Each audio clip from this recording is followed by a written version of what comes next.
On April the 10th, 1912, this quayside here at Southampton was packed with people eager to climb aboard the largest man-made moving object yet built.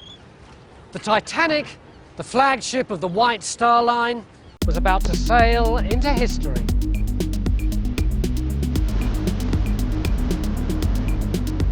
Most people know what happened next.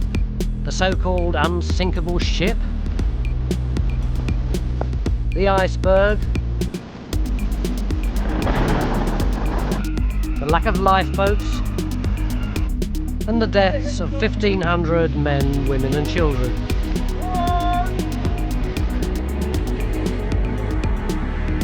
Since the wreck site's discovery in 1985, archaeologists, scientists and historians have explored and analysed Titanic's rusting hull, unlocking some of her secrets.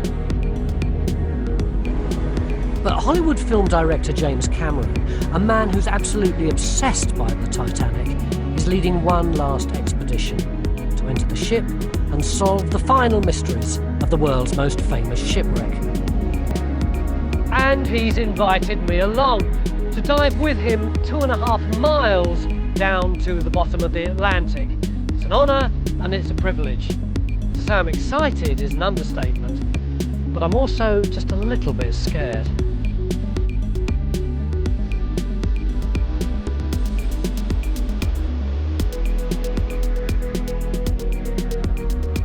This is St John's, Newfoundland, one of the oldest cities in North America.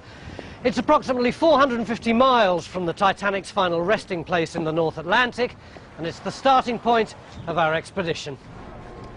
And this is the Keldysh, the largest marine research vessel in the world. The Keldysh is going to be home for the next 10 days. I'll be working alongside a team of 50 sailors, divers and scientists. It's equipped with laboratories, satellite navigation systems, a mission control centre, winches, cranes, 2 state-of-the-art deep-sea submersibles, and hopefully enough lifeboats.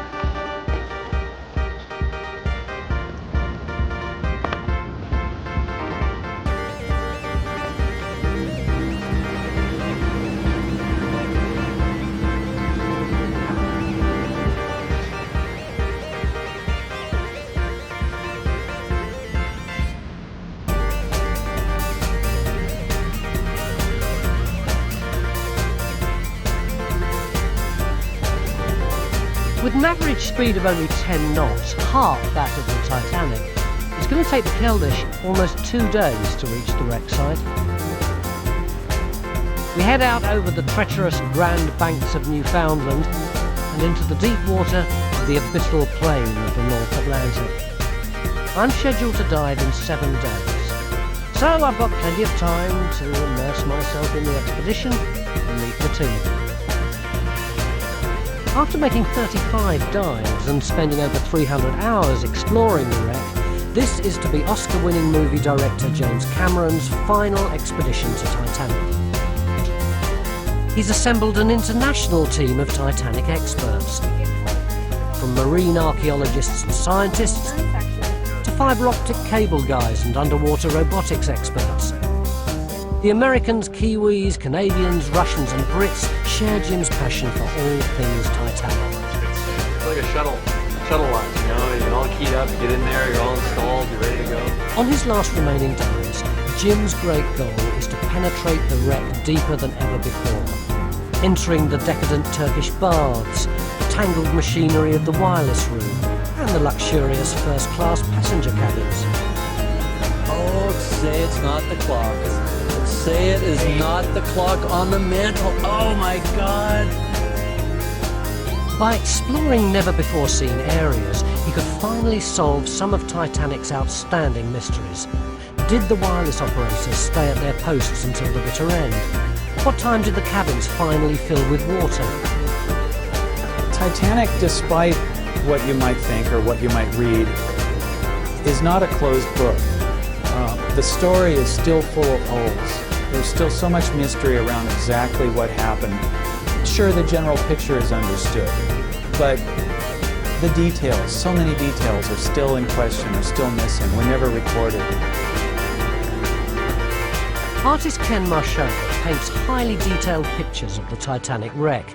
Everything from rusting rivets to portholes is based on painstaking analysis of video and still images. This forensic approach to the exploration is more like crime scene or air crash investigation than conventional archaeology. Jim's going to attempt to send live video pictures 12,500 feet up from the wreck to the Mission Control Centre on the Keldysh. This is where we'll analyse every frame, trying to piece together the minute details of her interior, decoration and layout before she's lost forever. This would be the headboard, maybe? Let me see. Titanic has spent over 90 years on the ocean floor and she's deteriorating rapidly.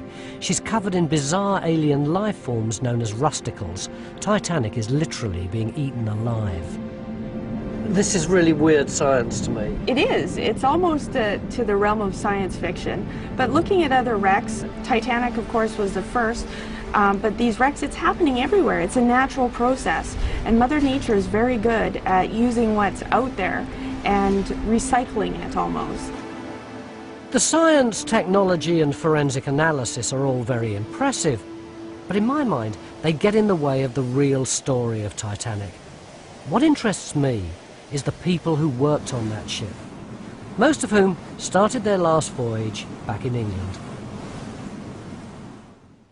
Here in Southampton there are a lot of graves to some of the 1,500 people who died when the Titanic went down, although many of these graves are empty because the bodies were never recovered.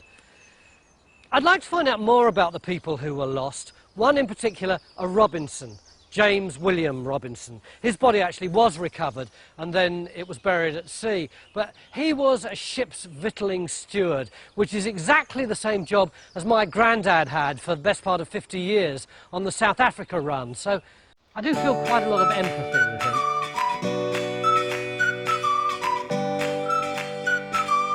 Of all the Titanic graves in and around Southampton, this has got to be the most poignant. It belongs to Frederick Fleet. He was the first person to see the iceberg that actually sank the vessel, and he was rescued and continued working at sea for many years until finally in 1965 he took his own life.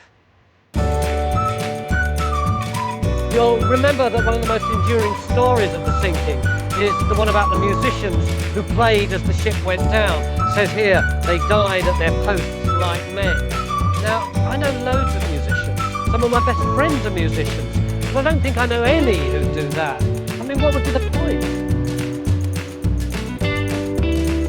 There are monuments all over Southampton to people who died on board the Titanic, including this monumental one to the engineers, who it says showed their high conception of duty and their heroism by remaining at their posts. There are lots of these stories about various crew members who went down with the ship, but is it something that we would do now? Is it actually something that they did then?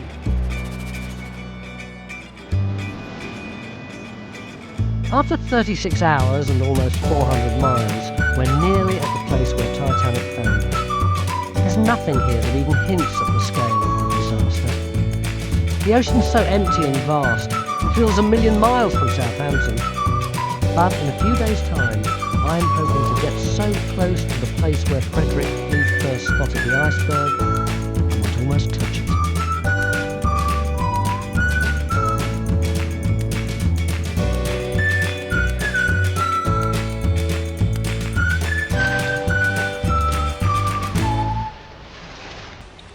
Here we are. This is it. Somewhere under my feet is the wreck site that we're looking for. It's an extraordinary thought, isn't it? There's a real ghostly air about this place, and I don't think it's just because I know that the Titanic foundered in these waters. This is where the Labrador Current meets the Gulf Stream, so there's always a lot of mist and haze hanging over the sea here. Imagine what it would have been like on a moonless, freezing April night. It's hard to get your head around the extent of this ocean. We're 2 days out of Newfoundland and we haven't come across one single ship, and it's hundreds of miles in each direction before you hit land. And below us is one of the deepest parts of the Atlantic. It's something like 2.5 miles before you reach the bottom. If I chuck this walkie-talkie over the edge, it would be over 5 minutes before it reached the bottom. Not that that was necessarily the case for the Titanic. Some people say that it would have floated down like a leaf in the wind, although others say that it probably torpedoed down until it hit the bottom with an explosion which was the equivalent of a small nuclear blast. But whatever happened, it buried itself something like 50 feet into the ocean floor, and miraculously, when it landed, it was still the right way up.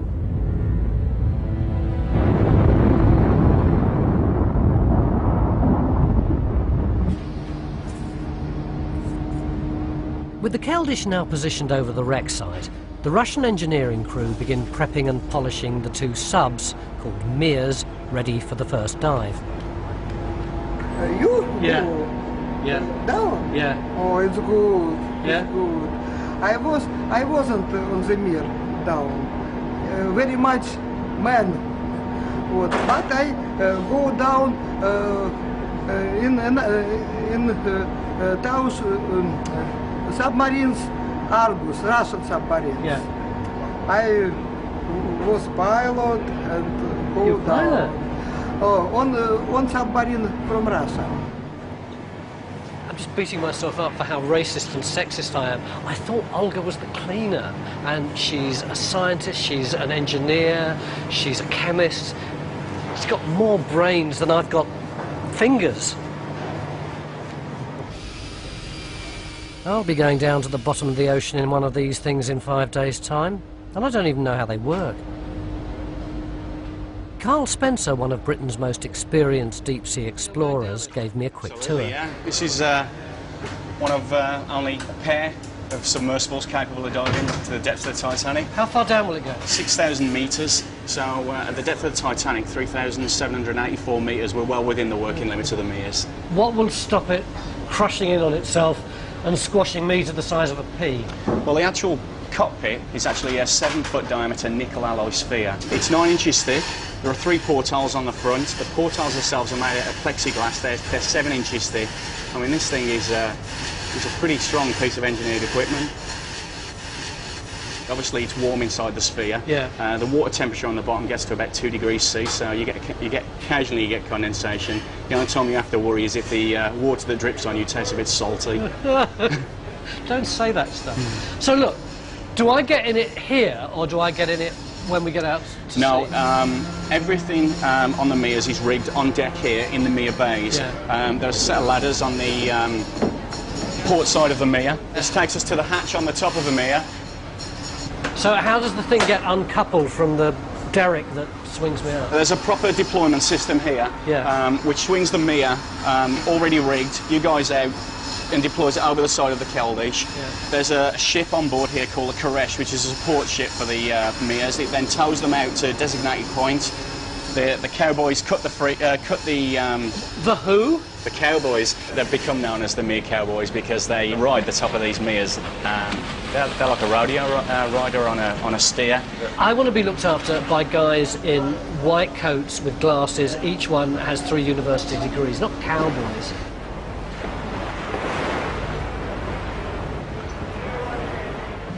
We've got a bit of a problem actually, which is that there are loads of currents here, not just on the surface, but halfway down and cross currents too. And we can't chuck an anchor down 2.5 miles. So the boat keeps drifting, and we constantly have to keep repositioning, and the subs have to keep repositioning too. It's a really delicate and frustratingly complex operation.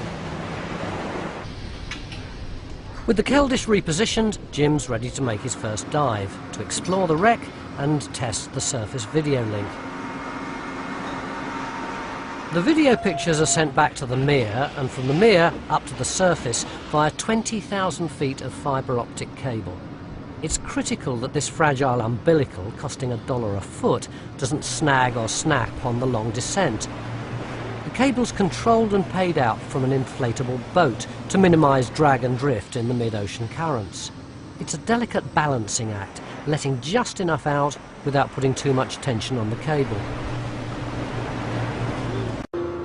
It's 10 to 8 now, and Mir 1 has been down there for the best part of 6 hours, and in order to conserve their power, they've turned everything off so that they'll have plenty of light when Mir 2 comes down. So that means they've just been there in the darkness for hour after hour.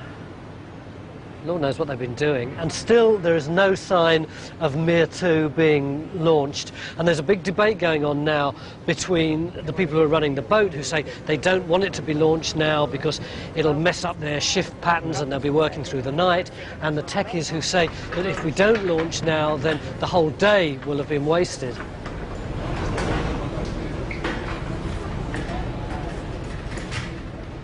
It's 5 to 9 now. We were just about to go. Jim had made the decision, but we've drifted 2 miles off course, so it's going to be another half hour in order to get back to where we're supposed to be. But the other thing is that the weather forecast... Belinda, can I borrow you for a minute?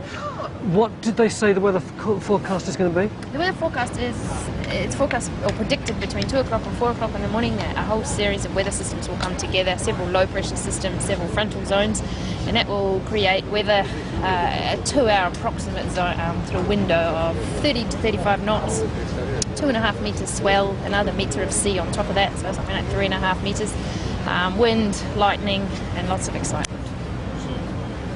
Can we go down in that?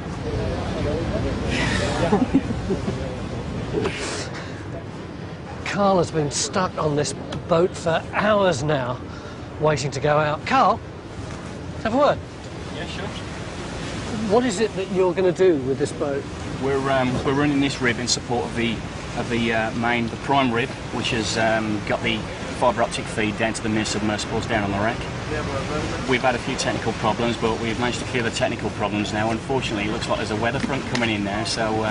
If there's a storm, how will it affect you guys on this boat? Apart from the obvious safety implications, there's the implication for losing the feed. We've got a 2.5 mile fibre optic from the surface running down to the Mirs. If we have a 10-foot swell, for instance, we've potentially got a 10-foot slack in the fibre optic, which if we hit a peak of a wave, we could snap that fibre optic, we'll lose the signal, we'll lose the whole shooting match. And there's thunder and lightning out there too? Well, it's forecast, and we're hoping that it's going to pass us by, but yeah, it's certainly a possibility. So what would happen if it hit the fibre optic? Well, if it hits the fibre optic, it's going to take the fibre optic out, but you know, we're here to do a job. We're taking a calculated risk. We've got to get the job done, and we're going to go for it.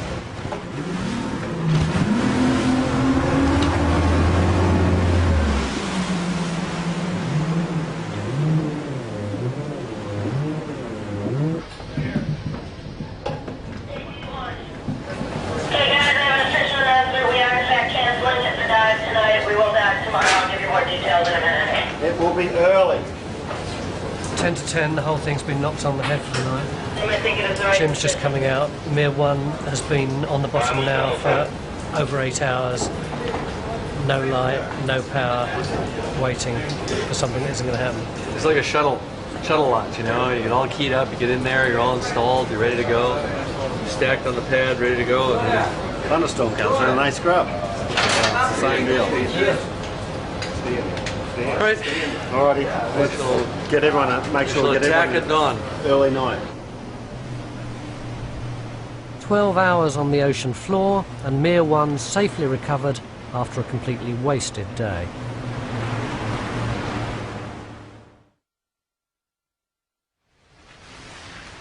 Beginning of another day. It's 12 hours since the last dive was aborted, and we've only got a limited amount of time in which we can dive, and we've already lost one dive, so there's a lot of pressure on everybody. And the problem really is that the different aspects technologically of this dive are so complex that if just one goes down, we're not going to get our pictures from the bottom of the ocean.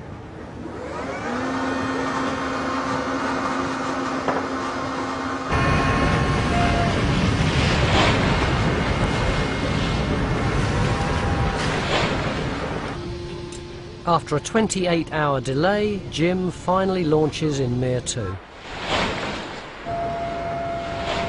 What with the weather yesterday and the lost dive, we're under serious time pressure. So Jim's next dive is going to be really ambitious. Over 12 hours and targeting lots of areas that could yield amazing artifacts. All right, this is the grand staircase right here coming up. And there it is. You're looking right down into the curve of the A deck level.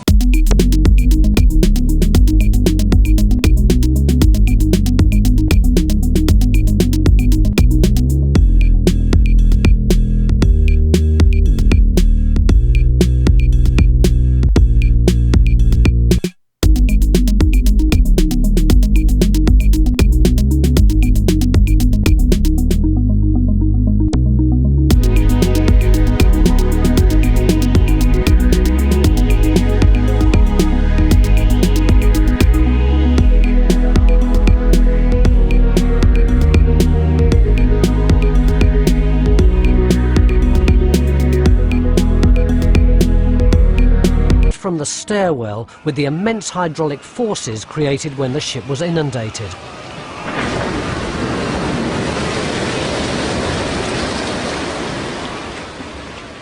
We're going to go down actually 6 decks, and we're going to try to get into the Turkish baths, which we've never seen. Nobody's ever seen it, not since 1912.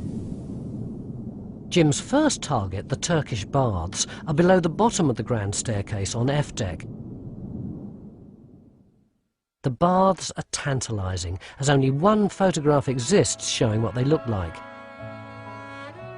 But knowing that they contain teak furniture, brass and bronze light fittings, and were decorated with glazed ceramic tiles protected by steel walls, means this could turn out to be the best preserved room in the entire wreck. Considered the height of decadent luxury in their day, the Turkish baths didn't meet with everyone's approval. One first-class passenger, Mrs. Daisy Spedden, who survived the disaster, was less than thrilled with the experience. "It will be my first and my last," she said. "I've never disliked anything as much in my life." Door to the Turkish baths is just ahead to the left.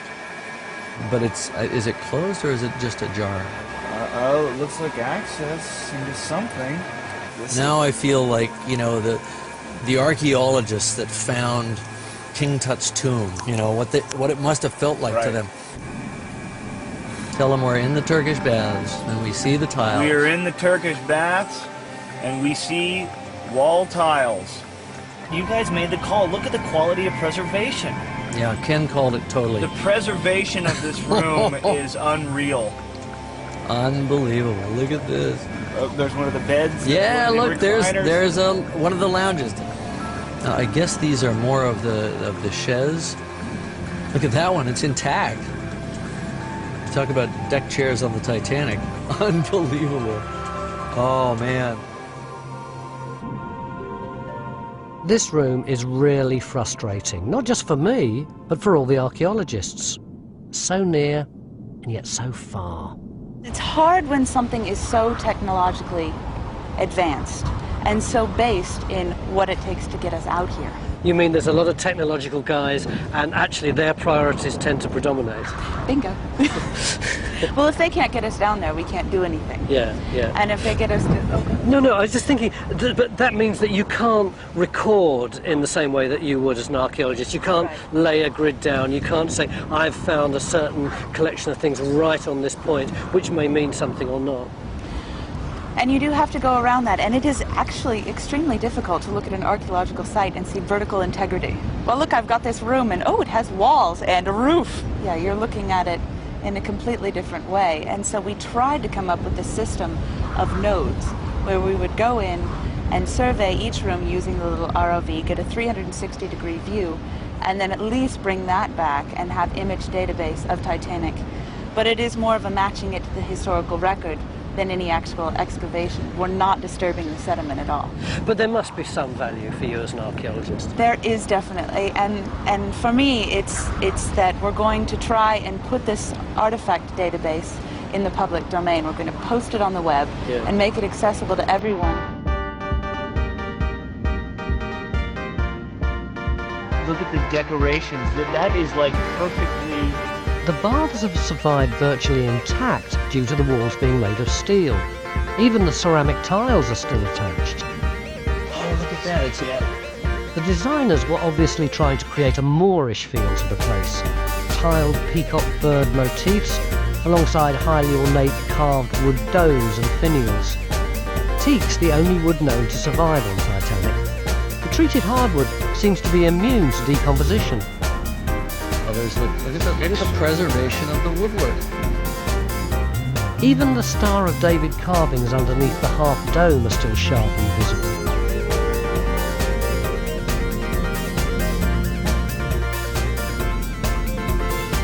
This is so beyond what I had hoped for.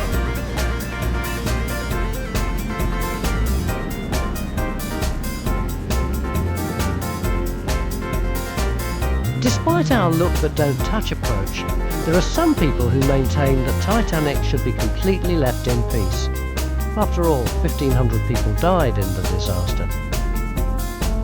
Some people look upon Titanic as a memorial that should have never been touched, never been disturbed, and indeed some people think it should never have even been found or photographed. There's quite a large spectrum here from those extremes to the other extreme, which is, salvage everything you can from the site, recover and preserve and restore and conserve as much as you can, because Titanic is slowly deteriorating and collapsing, and inevitably this is true. I tend to fall more on the side of recover what we can, not before very thorough documentation.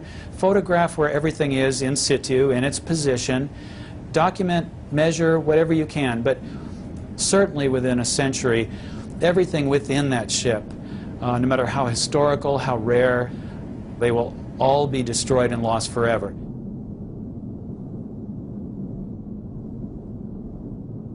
We must learn from Titanic, not only the arrogance of man going too fast and striking the iceberg, but also that we're above Mother Nature, above the bacteria and deterioration. It's a very humbling experience to see the ship and see the life that still exists on Titanic. Yet you look over and the handrail is still there, and you wonder who was the last person who touched that. So it's a very intricate dance between science and history. Down below, Jim's engaged in a dance of his own as he tries to untangle his tether and penetrate even further into the wreck. Jim has just come out of the stairwell at the sea deck level, and he's looking to starboard here and a little bit forward. And just out of frame to the right is the purser's office. In fact, right in front of us here, on the right a little bit, is what we believe is the first-class safe. A big iron object there. You can see all the rusticles dripping off of it. The purser safe is going to have all the passenger jewelry in it because you didn't lock your cabins in 1912. And you could have your steward lock it, but it was easier if you just went to the purser, gave him your valuables, and asked him to store them, and then you would go and retrieve them if you needed anything. If you wanted on Sunday night to dress up, you go get your better jewelry or something like that. And supposedly it's all still in there. The ladies said they went and asked for their stuff, and they were told they couldn't have it.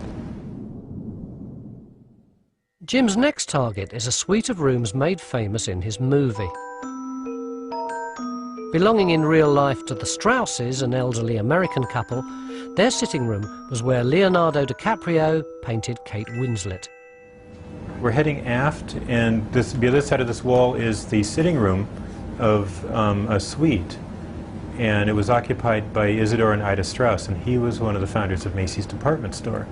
And they were traveling together. They were elderly at this point by 1912 standards, in their early 60s, had been married 40 years. And when they went up on deck, she had the opportunity to get in one of the first lifeboats, and her maid got in, and she had like one foot in the lifeboat, stepped back, went to her husband and said, "We've been together for 40 years, where you go, I go," and she wouldn't get into a lifeboat without him.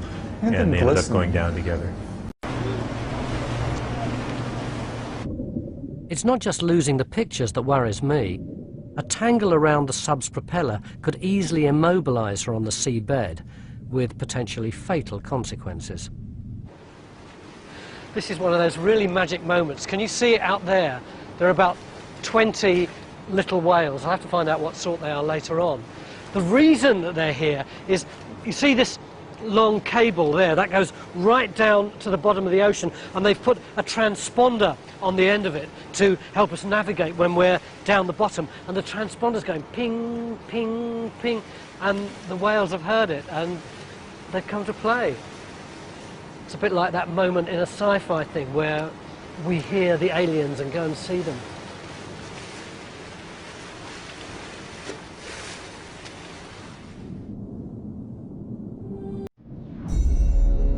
After a dark 2.5-hour descent, Jim in his Mir finally hits bottom.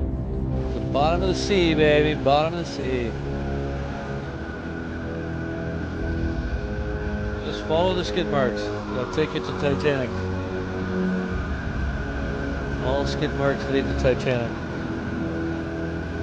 It's Titanic, dude. Check it out, huh? Can you see it? There's Titanic right there, guys. Pretty cool, huh? The two Mirs always dive together, for dive safety and for more creative reasons. Mir 1 carries the lights and Mir 2 the cameras. The Mirs are too large to enter the wreck. Instead, each sub is equipped with remotely operated robotic cameras.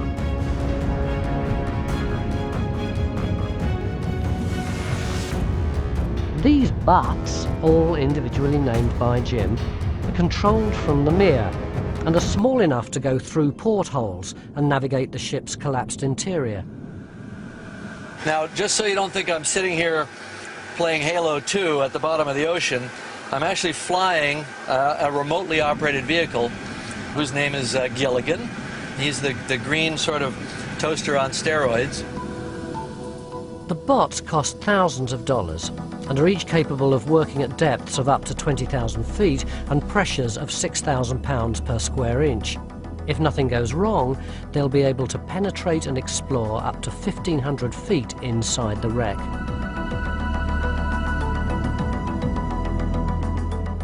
So far, so good. Jim begins to feed live pictures back up to the surface. On the Keldysh, this is my first glimpse of Titanic's interior. She seems to be covered in swaying stalactites. Those are called rusticles, icy type structures that have iron, a lot of iron and manganese and sulfur in them. So they're actually biological in nature. They're created through bacteria. So are they animal or mineral? Both, actually. The rusticle itself is created by the bacteria, and the mineral part comes from the ocean, such as the calcium or other elements that are coming out of the ocean, as well as the ship itself. So where do they come from, these bacteria? They're actually naturally found in the environment. They're bacteria that are found within the ocean in biocolloids, which are sort of slime matrices within the ocean itself, as well as the ship itself would have carried down probably the first food source for these types of bacteria. What is it they're after? The bacteria's main goal in life is, of course, food, water, which there's plenty of, and gases. Oxygen, nitrogen, methane, whatever gases are produced. It's not one kind of bacteria, but a community or a consortia, a group of bacteria that work together in almost a symbiotic relationship. If you touch a rusticle and break it apart, it will spew out these red dust and yellow slimes for it. Why? We think it has a reproductive element to it because the bacteria are always looking to colonize new areas of structure. So the steel in other areas ends up becoming completely coated with this red dust, yellow slime, which in essence is the rusticles. So we start off with the steel. Yes. Which was made out of, what, pig iron and... Probably pig iron, sulfur, manganese, all sorts of different nickel, leads, all sorts of things go into the steel. And you've got all these little things working on the steel. Yes. And eventually they turn it back into pig iron. Exactly. Titanic will end up being an iron ore deposit on the bottom of the ocean one day. Can you measure, by looking at the rusticles, how long it's going to take the Titanic to break down? It's deteriorating quite quickly, so we're looking at about 80 to 100 years before Titanic becomes an iron ore deposit. Long before that, the hull will become so eaten away by bacteria that it'll collapse in on itself, destroying all the archaeological evidence inside. I think we're in. The first target of this dive is the Marconi Wireless Room, a place charged with tales of bravery and heroism. This is where, on the fateful night, wireless operators Harold Bride and Jack Phillips spent hours tapping out and transmitting Morse code distress signals. Their actions led to the rescue of 700 survivors. The question is, did they really stay at their posts as water flooded the room?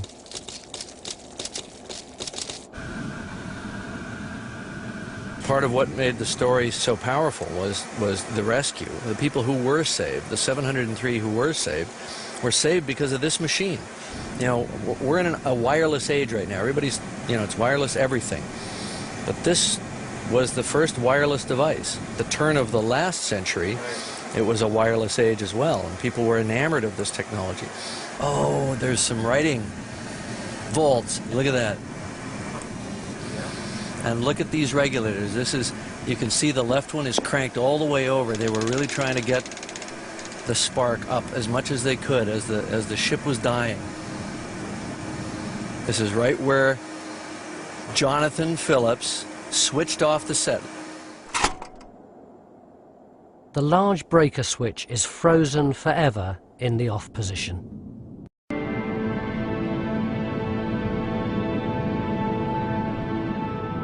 To drive and navigate these bots in such enclosed and collapsed spaces, you need a unique sense of spatial awareness.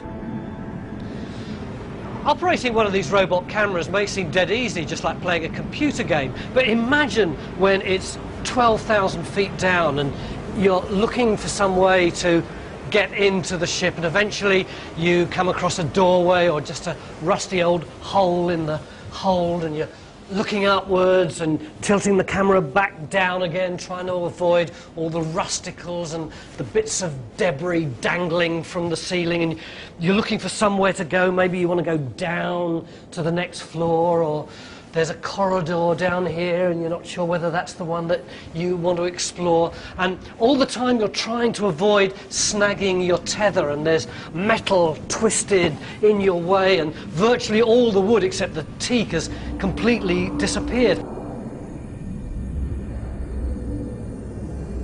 It's essential that we keep track of all of the bots all of the time. Well, I've got a program loaded into my laptop, and it's called the Navigator. It's basically a computer reconstruction of the entire ship, showing all the rooms.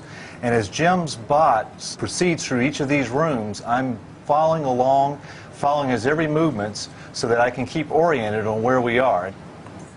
There's a web frame to our left. Is there a window right past that web frame? The door into the Duff Gordon stateroom has completely disappeared. There's his bed. There's his mirror. Now that's interesting. Here's Sir Cosmo Duff Gordon's mirror. He had to look in a mirror for the rest of his life and know that he could have taken another 30 people in his boat, easy. But you know, it's hard. It's easy to condemn people from a distance. But you know, maybe he loved his wife and he was afraid that she would die if he did something like that. You know, the protective instinct is strong too. So, was he a coward? Maybe not. The official disaster inquiry concluded that their actions were within the bounds of civilized behavior. Even so, they carried the stigma of cowardice for the rest of their lives. It's pretty open above. Oh, look! Oh, yeah! Oh, yes!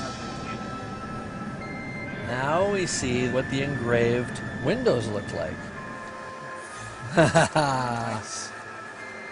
You never know when Titanic's going to surprise you. And this is Lucille's room. This is definitely Lucille's room. The centerpiece of the window is a medieval sailing ship surrounded by Celtic knotwork and mythical beasts.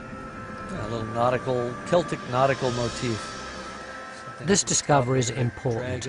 It's the first time anyone has ever seen the design. Nowhere in Titanic's plans was this pattern ever recorded. Purely by chance, this is the only decorated window known to have survived the sinking.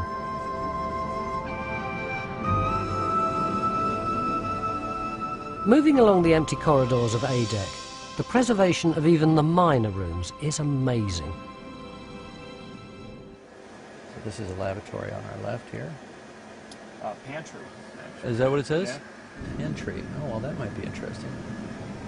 Let's take a look at the pantry. This whole room looks ridiculous. Things on the wall. Oh, we're going in. We're going in. Oh my God, look, there are dishes in the cabinet. Something about seeing it like this. These fancy dinner plates would have been used by the likes of the Duff Gordons. Who knows? Maybe they were even stacked here by my namesake, the steward James Robinson. I mean, normally you'd have stuff piled on top of it. These have been protected. That shelf right above is protected in place. Given the precarious state of the wreck, it's not going to be long before these will be lost to history too. This rapid deterioration is creating arguments within the archaeological community as to whether artifacts from inside the wreck should ever be salvaged. I'm starting to think, should we think about somehow saving some of these things from actually inside the ship? And this is very sacrosanct to some people and very controversial, who think that you can salvage some things from the debris field, but never even think about going inside the hull and recovering anything. And I'm starting to think, you know, come on, what's the difference here? Save what we can for history, because at some point in the future, we may find ourselves looking back and thinking, what were we doing? We should have saved that, and now it's gone forever. It would take international legislation to get permission, and a great deal of money to retrieve the internal artifacts of Titanic. So for now, tantalisingly, our brief is photograph, record, look, don't touch.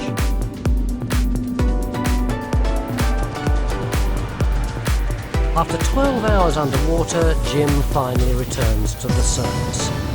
But with only 4 days before my dive, there's trouble brewing. We've just received a hurricane warning.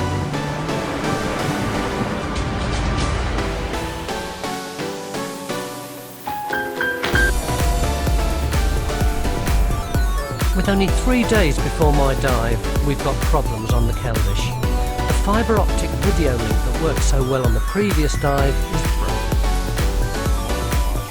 Somewhere along the fibre optic line, we fouled the connection. We're not sure exactly what happened. King, broke, something along those lines. We have to identify what the problem is now. So it's essentially just a communications problem? It's just a communications problem, yeah. Everything was fine. We had audio link, we had video link. And you weren't leaking? Topside, we weren't leaking. And it was all looking good.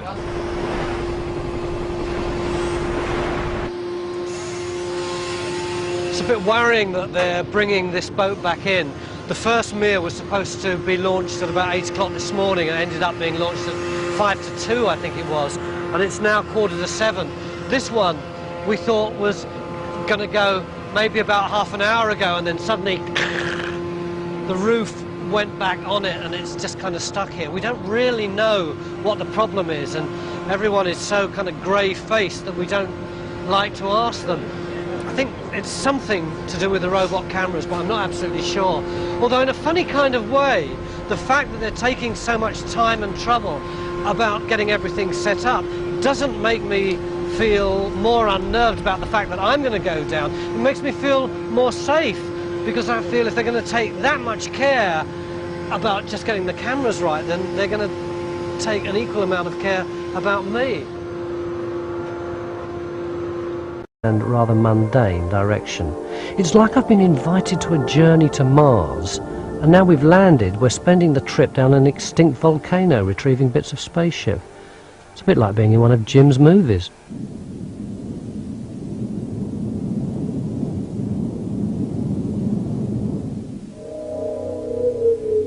I was right.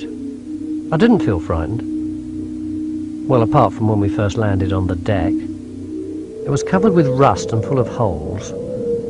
And as we touched down, the sub just lurched and tilted a little bit. Now I know that the greatest danger for any submersible is if you get trapped and tangled up.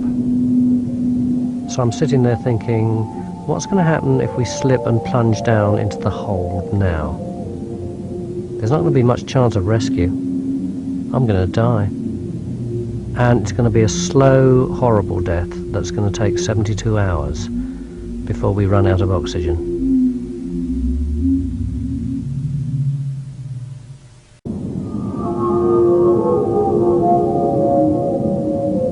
After hours of delicate, frustrating fiddling about, Elwood is safe and well. But now, Gilligan's developed a fault.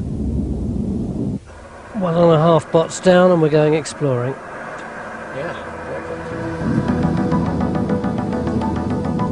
Guys, can you go back to the grill door and shine your spotlight? I must say, there's a certain touch of class to navigating through Titanic with someone who has such a perfect accent. I'm quite enjoying this. We're still trying to get into the boiler rooms, this time via the squash court. So we're coming down from E deck, this is F deck here, these stairs here, by the squash and racket court. Exactly. And I think the squash court is squashed from what I can see. They don't call it a squash court for nothing, boy, I'll tell you. But this is right where the ship is buckled. The whole ship is buckled right here. We're right at the point where Titanic broke her back when she hit the ocean floor.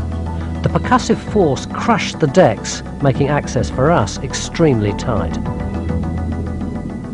Didn't expect there to be a lot of good preservation in this area. I was sort of hoping more to get past it, but...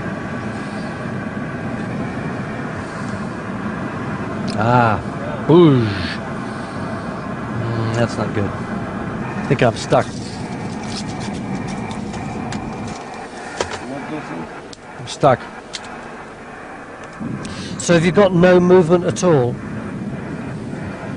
I can move, but I can't drive.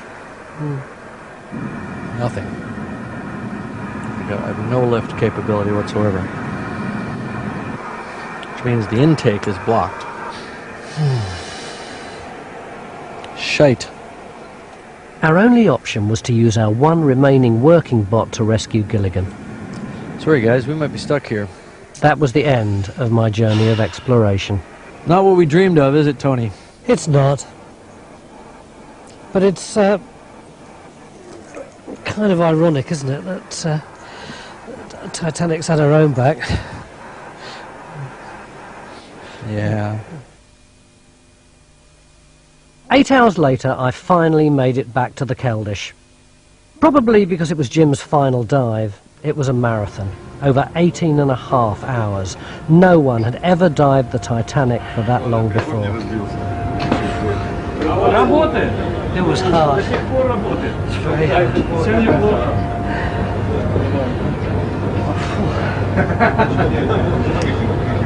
It wasn't anything like I expected it to be. Everything that could go wrong seemed to go wrong, but we managed to prevail, nevertheless. And we even got a bot that had been left down there. That's right. Not only did we manage to not only did we manage to lose all our bots and get them all back, but we went and got the other guy's bot too. They were strapped on the side. Yeah, we were just going around the wreck putting bots in our pocket pretty much for the last 5 hours. And neither of us said farewell to the Titanic in a romantic way. We both forgot. We were standing there jabbering away, looked down and went, oh, it's gone. There you go. Ah, well. Cool. Full on, that was. Yeah, it was pretty full on, wasn't it? A lot of flying. Some nice stuff. All right. Pleasure diving with you, Tony. At the beginning of my journey, I wanted to see if I could find out the truth behind those legendary stories of heroism and sacrifice that have always surrounded the Titanic. Unfortunately, diving the ship didn't give me the answers to those questions, but what it did do was help me understand the scale of the disaster. Titanic is so huge and imposing that whatever individual human tragedies were acted out that night, sadly seemed to me now dwarfed by her sheer physical presence. But if I did get a glimpse of the people who were there, it was through the ghostly artifacts still inside the cabins and corridors, which painted for me a much more vivid picture of a bygone era and a group of people brought together by fate than any faded black and white photograph ever could.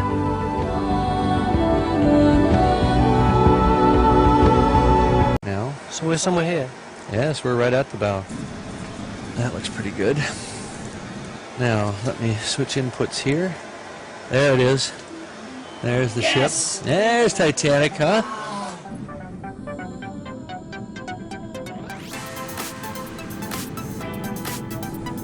There you go. Wow. There it is. I can see it through the porthole. Yes. Yeah. Remember it with your eyes. It's better than the video. Okay, we're rolling. There's the bow. All right. It's the perfect ghost ship, you know, just sort of emerging out of the murk. I think there's also something about the fact that it's so difficult to get to. I've dived a few wrecks that are like tourist wrecks, but this is... It's almost like a space mission to get to it. It's always struck me that it exists in another world, you know, in a almost like the mythical Greek underworld. It's extraordinary that we've got our back to it, and we're looking at it like you would look through the television, and then you turn around and look through the porthole, and there's the real thing. In case we don't get back to the bow, we'll do. It might be the last time I see it with my eyes.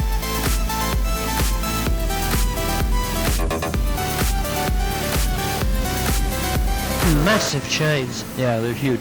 Each one of those links weighs up 150 pounds. Looks like the set for the first act of an opera.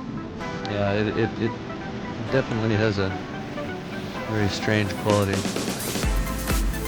Before we go exploring inside the wreck, Jim's planned a tour of the deck. We're going to head out. We're going to see the spot where the ship's band was playing. So this is where they would have played. I mean, this is on my first dive to Titanic in 1995. We landed here, and it wasn't a legend anymore. It was a real place where real people had died, where a real tragic event had taken place. And something about looking out at the deck, at this rusty deck that barely looks like anything, and knowing that that's right where the Titanic band had played. Does Jim think they really played until the ship went down?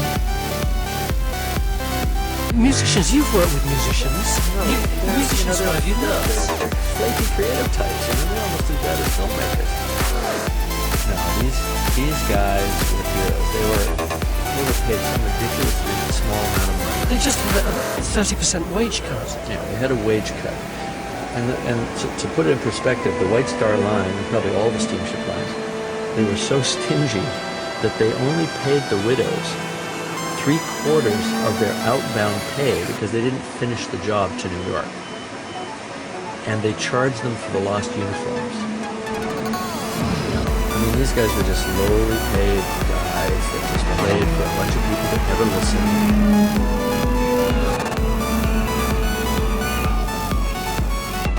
A heroic myth's been built up around that little band. I still find it hard to believe that they sacrificed their lives for so little.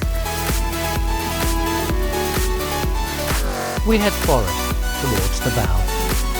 Now we feel like we're walking on Titanic. Jim's flying the bot exactly at eye level. This is a view of Titanic that only a few people in the world have ever seen. This is just what it would feel like to be a crew member standing here. These windlasses and these big chains. And that is the view up to the bow rail from a human perspective. What's that kind of grill thing there? That is a platform to stand on, so you could literally stand at the bow and look out. And that's where Jack and Rose would have been standing. This is what it would have looked like to look out over the ocean from about the height of a human perspective. It's nice, Jen. It's good. Just hold there. Wow, this is really cool. I never thought I'd be standing here.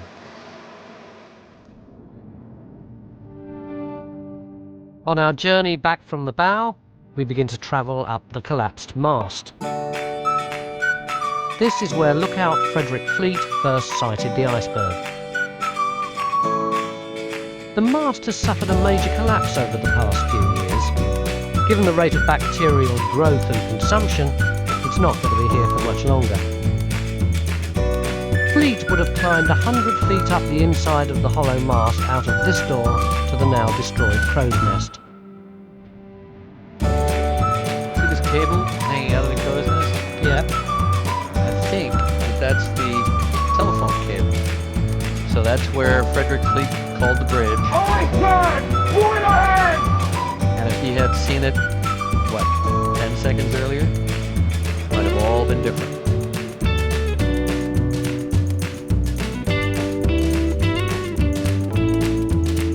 we moved up to the bridge, and you can see that it's pretty devastated up here.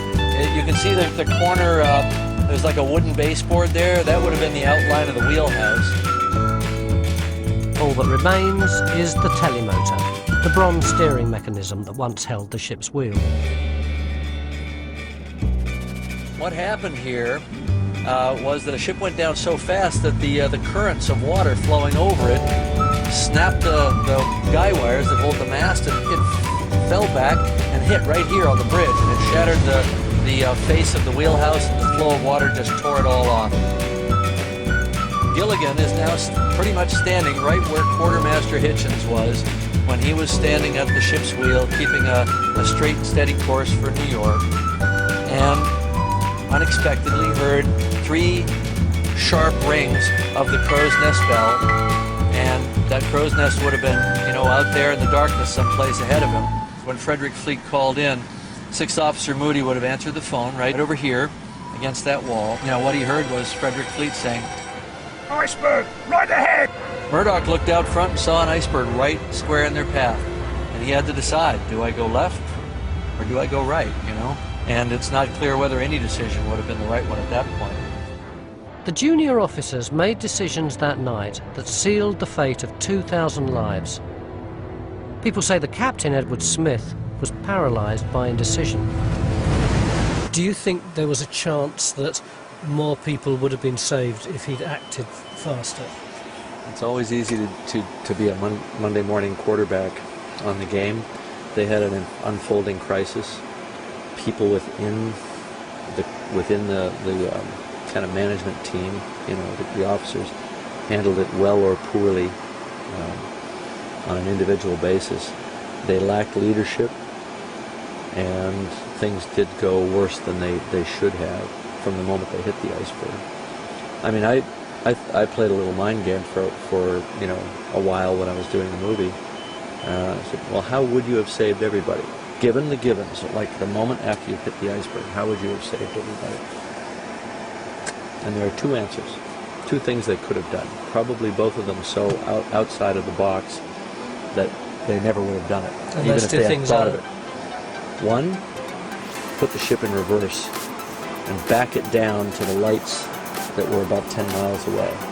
They could have done that in about 45 minutes. And this is the Caledonia? The California. The California. They saw lights. They sent people in lifeboats to row to lights 10 miles away, pretty stupid. And they had a ship. The other thing they could have done if that ship had not been around, or if they had not seen it or known of it, was they could have put everybody that they couldn't fit in the boats on the iceberg, because it was not sinking. They were sinking. The iceberg. The sides weren't sheer. The sides were probably pretty sheer, but they weren't any taller than the boat deck, and they had electric cranes, and they could have offloaded people like cargo onto or just put the crane over onto the iceberg. It was a perfectly flat, calm sea. It would have been like 2 buildings coming together and stepping from one onto the other. They would have been cold, but they would have been alive. The human drama acted out on the bridge is well accounted, but not much is known about the fate of the crew and the third-class passengers way down in the heart of the ship. Now we're going to go inside Titanic, go down Scotland Road.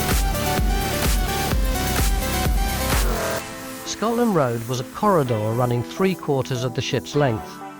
The main thoroughfare was where the waiters, maids and butlers shared cabins. Perhaps it was somewhere down here the steward James Robinson met his fate. Can I borrow that for a second? Yes, go ahead. So, this is Jim's AA map. This is where he's just landed.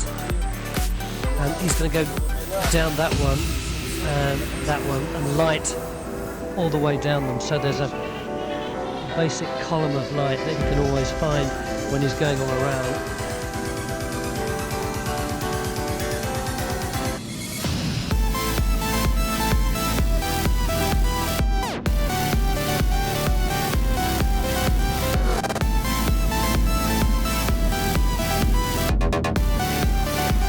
Set of stairs. Quite nice.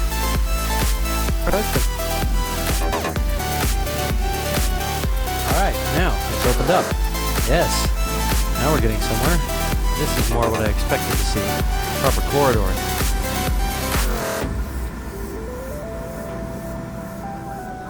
Ah! That's our door. That's our door, guys. Look at that. That's a fiddly right there if I ever saw one.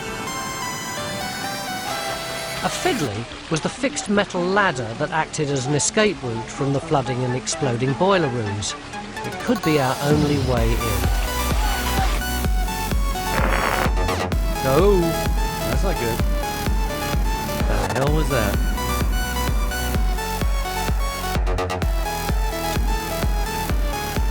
No, this is not good.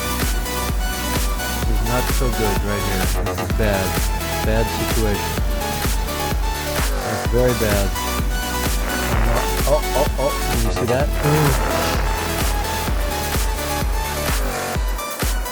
The problem is that Elwood and one of the other bots have got tangled together, and Elwood's cut out completely. We've got no picture, and so Jim's trying to get the other one back into the garage first, and then he's going to try and move Elwood because he fears that if he tries to move Elwood before the other one's at home and dry, he could cut the tether of that one, and we'd have two bots stuck.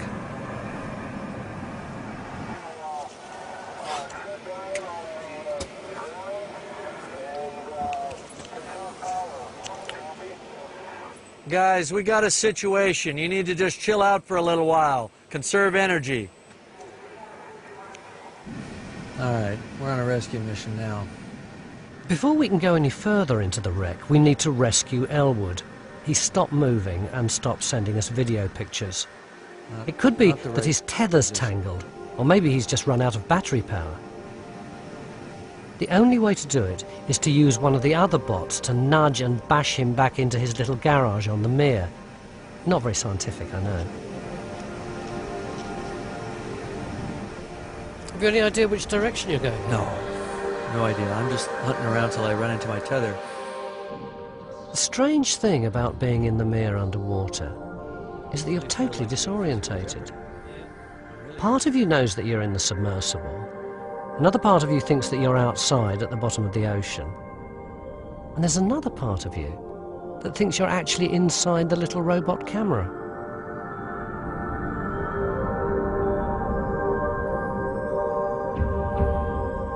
Whoa. No, we don't want that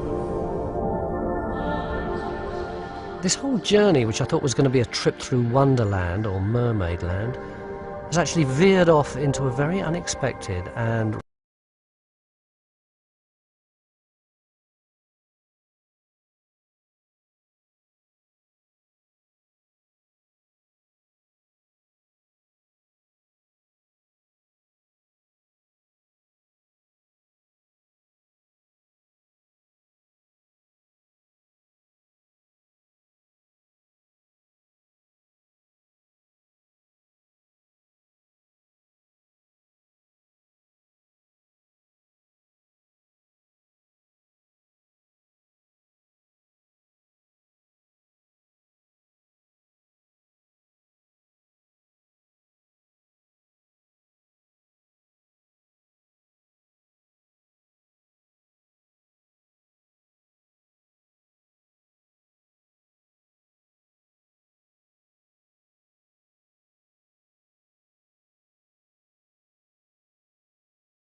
frustrating fiddling about. Elwood is safe and well. But now, Gilligan's developed a fault.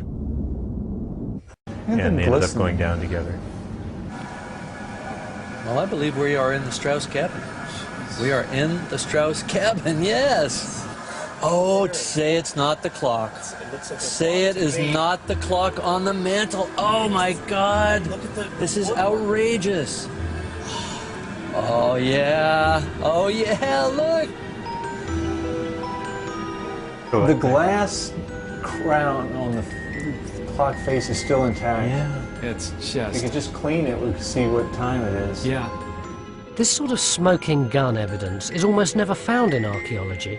One single object that could tell us the exact time when the flooding of this room occurred. Oh, I wish he'd get closer. course, the clock was bolted to the mantle, so it's not just sitting there by gravity. Up. I can see a Roman numeral. You can see something in there. I can see a Roman numeral in there. Yep, 11. And X is Roman numerals. Oh, God. That's 12 at the top. You can see a large. Yeah. There's the okay, one. there's a minute hand right there. It's about 5 minutes. You sure that's not the one? Well, that looked like, I mean, it could have been the one. We'll do frame grabs. Kind of clean this up. Look at the condition. I mean, this has got to be, you know, gold-plated brass. Right. Well, if he pulls up just a little bit. I know, we're so... The ROV focus. That is a hand right there. Now, that's going all the way to the periphery. That's got to be the minute hand. The hour hand wouldn't go that far out. Well, maybe it was 2:04, 2:05 when it stopped. Yep. Because that's just where it would be. Well, it looks like my estimate was off. Yeah. Oh, look how close he's trying to see through that glass desperately. And we were wondering, why didn't he try to... Quick, Jim, what time is it? There's something under there. That's like the 4 position. See, it almost looks like there's rust settled down inside there. Rust. See, I have a feeling that the hands are such thin metal that they've gone. Well, that one was so skinny and so distinct. It had to have been a clock hand. We will find out. There'll be a lot more study of this footage, that's for sure. I feel like I've been on a roller coaster ride. I know, we almost saw hands on the face of the clock. I think we saw a hand. I know. The chance survival of this small, delicate object is extraordinary. It certainly looks like the Strauss's clock stopped at 2:20. One more tiny new detail in the Titanic chronology. Pièce de résistance was that the clock was still sitting on the mantle. Yeah. The gold and ceramic clock that we had in the movie, featured in like the very first shot in that area of that suite. Were you able to be kind of clinical and scientific and detached about it? Are you kidding? Stuff going on. Oh yeah. I mean, there's the detached part that's still flying the ROV and trying not to silt out and do the proper image. But there's the other little kid in the back of your brain that's jumping up and down saying, I can't. We're gonna go here. Cheers. All right, man. Good luck. And we dive tomorrow. We dive tomorrow. After waiting days for my chance, this is it. No turning back. Tomorrow, I dive at dawn. The president needs a break. Well, we've got the French ambassador and then the Iranians, but maybe... I mean, no. I'd appreciate it if you wouldn't raise your voice at me in front of the staff. I need to manage this crisis. I needed to be in those meetings. Let her do her job so you can do yours. The West Wing continues Friday at 9 on More 4. Nominated for 7 Golden Globes, including Best Picture, critics are calling Brokeback Mountain an instant classic. Rapturous and revolutionary. I wish I knew how to quit you. A masterpiece. Heath Ledger's performance is the stuff of Hollywood history. If you can't fix it, you got a standard. In what is destined to become one of the most talked about films of the year, Ang Lee's Brokeback Mountain.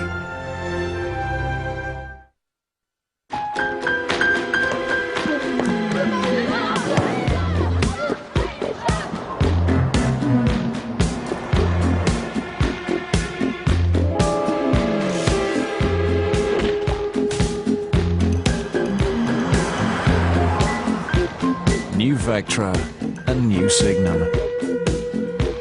Take control.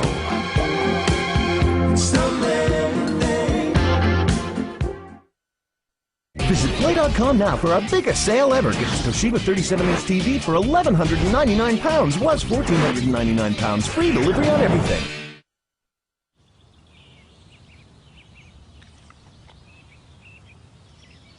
There's a wrong way to find your next property, and there's the right way.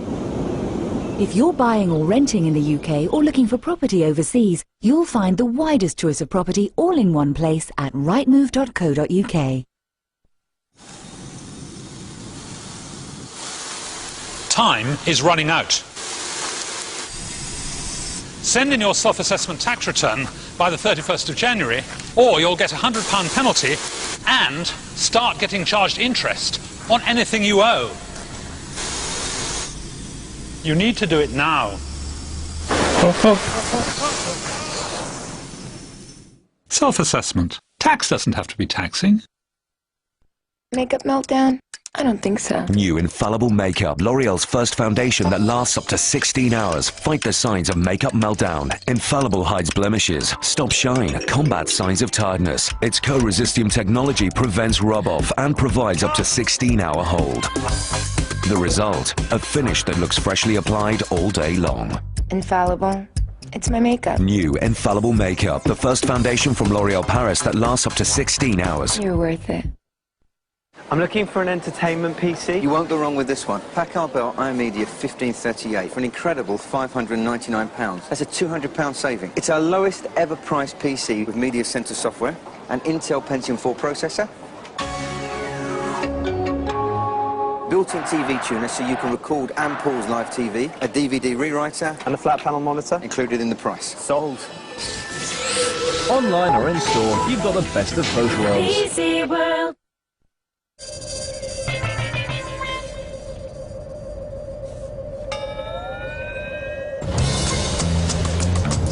Nothing gets you rewards faster than the new Nectar credit card from American Express. Experience the fastest way ever to enjoy Nectar rewards by earning double points. Apply today at americanexpress.co.uk.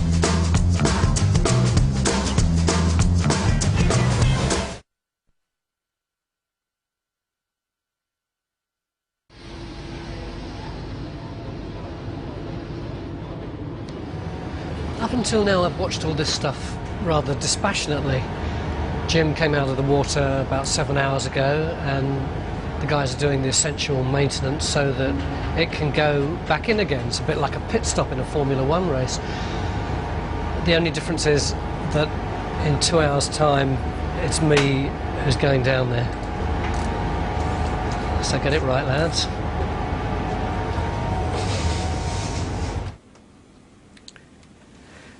They've delayed the dive twice today already, so it's still 2 hours before I go down. This is all the stuff that I've sorted out to take with me. Lots of warm weather gear, and this hat I'm told I've got to take. Little blue notebook for the questions I want to ask Jim. Thermals, very attractive. Lots of pills there for seasickness. These are to seal me up to make sure that I don't go to the lab because there isn't a toilet on board. These are good. It says in the spec that they don't like it if you're flatulent. We've just done the dive brief. Boy oh boy. What can I tell you? Jim is very, very tired. He's been diving non-stop for about 4 days now, and so he said he didn't want cameras in on the dive brief, which is fair enough. He doesn't want us to do any shooting when we're actually going down in the sub, just when we get to the bottom, because he's going to sleep, believe it or not, on the way down and plan the dive. We're hoping to penetrate deeper into the wreck than ever before, into the massive boiler rooms, in an attempt to solve one last outstanding Titanic mystery. Can we find evidence of a fire in one of the coal bunkers that might have contributed to the sinking of the ship? Given the amount of razor-sharp twisted metal that's sure to be down there, it's a high-risk strategy, for us and for the bots. He's taking 3 down there. If all 3 work, then we should be able to cover an awful lot. If 2 work less, if 1 works, then hardly any. But given that this is the last dive, those poor little bots are getting quite tired, and we just won't know how they're going to hold up until we get down there. After 2 postponements and an 8.5-hour wait, I finally get the call. I'm about to join Jim on his last ever dive to the Titanic. You ready for me, Jim? Yeah, come on ahead. This is it. No turning back. Well, if this goes wrong, you've got to air the show. I'm not drowning for nothing, all right, mate? Amazingly, I don't feel scared. I thought I would, but I don't.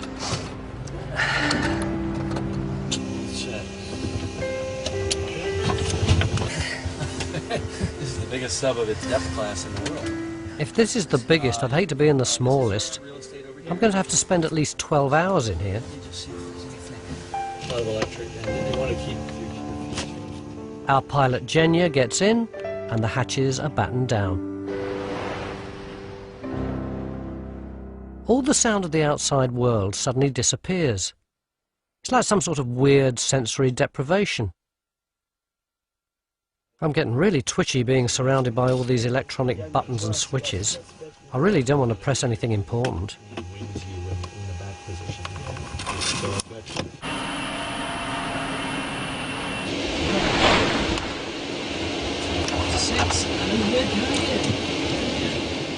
We're so insulated from the real world, I hardly feel the splashdown.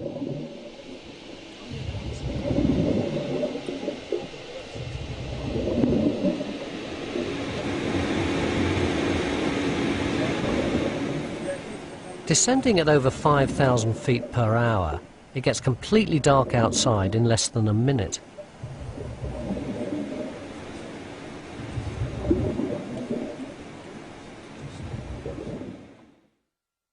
It's going to take over 2 hours to get to the bottom. There's not much to do except chat, despite Jim saying he didn't want the cameras running. Is this really your last dive? For Titanic, yeah, absolutely. Why? Well, you know, we'll have explored a lot of it by the end of this dive, and it's been 10 years since my first expedition here, almost exactly. Our first dive in '95 was in September. So, 10 years is long enough. You don't feel possessive about it? I guess I don't feel possessive, but I feel that it would be inappropriate for people to take big pieces off the wreck or to try to, you know, salvage the stem of the bow or one of the anchors or something like that. Because to me, that's defiling a monument. I think that the enduring power of Titanic is that it represents so many things. It's ceased to become, in a way, a historic event, and it's become like a Shakespearean play. It has universal human emotional value, which is why people keep returning to it, even though there have been greater tragedies. I guess I'm fascinated by apocalyptic concepts, you know, and Titanic is a metaphor. One of its many metaphors, a metaphor for the state of the world. When we finally approach the bottom, it feels just like those moonshots from the 1960s. But this isn't the moon, and I'm not Neil Armstrong. There you are at the bottom of the ocean. 2.5 miles down. If we want to, we can take a picture of the sonar with this camera right here. This one here? Yeah, just gingerly reach. Just let me get a little bit of slack out here. There you go. So where are we? We are very near the bow right now. So we're somewhere here? Yes, we're right at the bow.